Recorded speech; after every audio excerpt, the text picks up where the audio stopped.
Okay, so welcome back again, and this I guess would be our third installment of solving the die problem using some different solvers. So we went through Excel, and then we were on MATLAB using the built-in linprog function, and then now what I want to do is just show you another actually free package that you can download from CVX Research, and it's called CVX. Okay, so you can download it and install it, and I'll let you guys figure that out. Now you still need MATLAB. Okay, it's a MATLAB-based system, but you don't need the optimization toolbox. You can just use this. It's very nice. It's free. It's got some great, really some great examples that actually we'll look at, like as I had mentioned. Let's see the noise. Is it in here? Let's see. Noise denoising problem. I don't see it here. Oh, maybe it comes from approximation and fitting. But anyways, we'll get to all this. So the interesting thing is that CVX is actually not a solver. It uses other solvers. So for example, if we go to documentation, there we go. We go to documentation and then go to solvers included with CVX. You see that it includes Sudumi and SDPT3. All right, so either of those will work fine for us, and you can either choose it. There will be a function that allow you to choose it or a call, or you just let CVX choose it for you. All right, but the main point is that this is not a solver. It uses other solvers, but it's a modeler.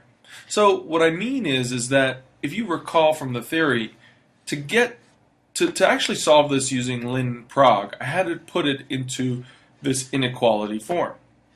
Well, the nice thing about a modeler is you don't have to put it into inequality form. It doesn't have to be specifically like this, and we don't have to define. We can just say, and you'll see in a second what I mean. It's almost a more intuitive, like how would you write it on paper versus how would you solve it in linprog. So with the modeler, it allows you to write it almost like this. I mean, if you compare this and then you read this, it just says minimize the to norm, subject to the equality, and then of course the infinity norm is less than this vector e. So it's much closer to how you would write it on paper versus linprog. All right, so it's actually it might make you a little maybe it'll make it easier, but there is some usefulness of being able to turn it into something like this one. Okay, so you shouldn't shy away from this either. Okay, so let's do that. Now, again, there's plenty of examples and things like that, but I'm just going to quickly show you how I would write it. All right, so first we have to tell the computer that we are going to do a CVX problem. So we do CVX begin. Then we define the variables. All right, so I'm going to call the variables as x, but it's a vector, so I'm going to tell it it's a vector of 64. But I'm just going to say it as x, and it's of length cost. It's of length, the same length of the cost vector. Okay. Then I'm going to say minimize.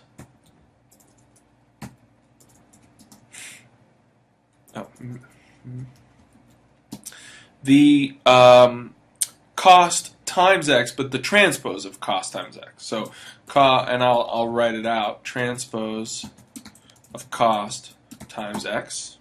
Okay. Then subject to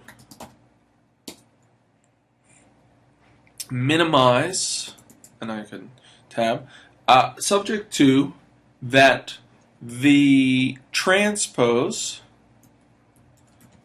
of the amounts per food times the variable x, so ax, has to be both greater than or equal to the minimum, so the min nutrients, and it also has to be less than or equal to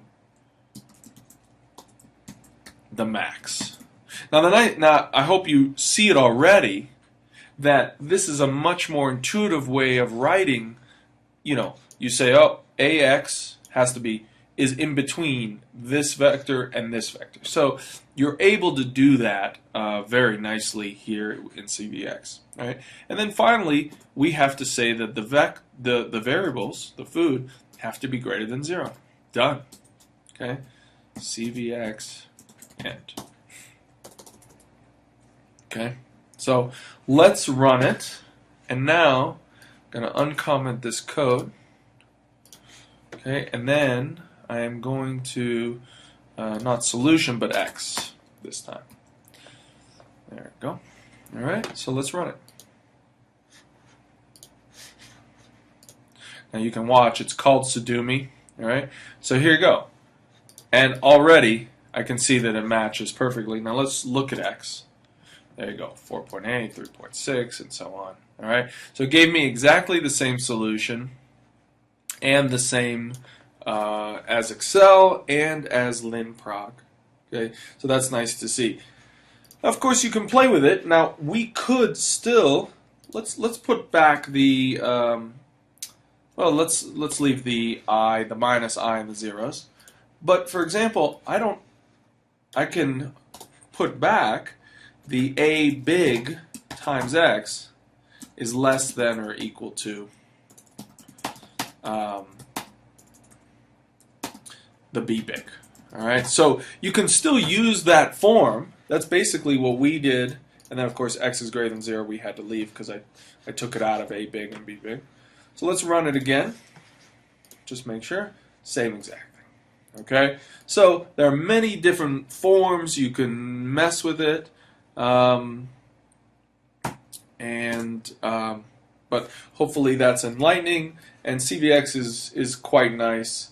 I would spend some time looking at some examples and playing with it if you're interested. All right, I'll talk to you in a little bit.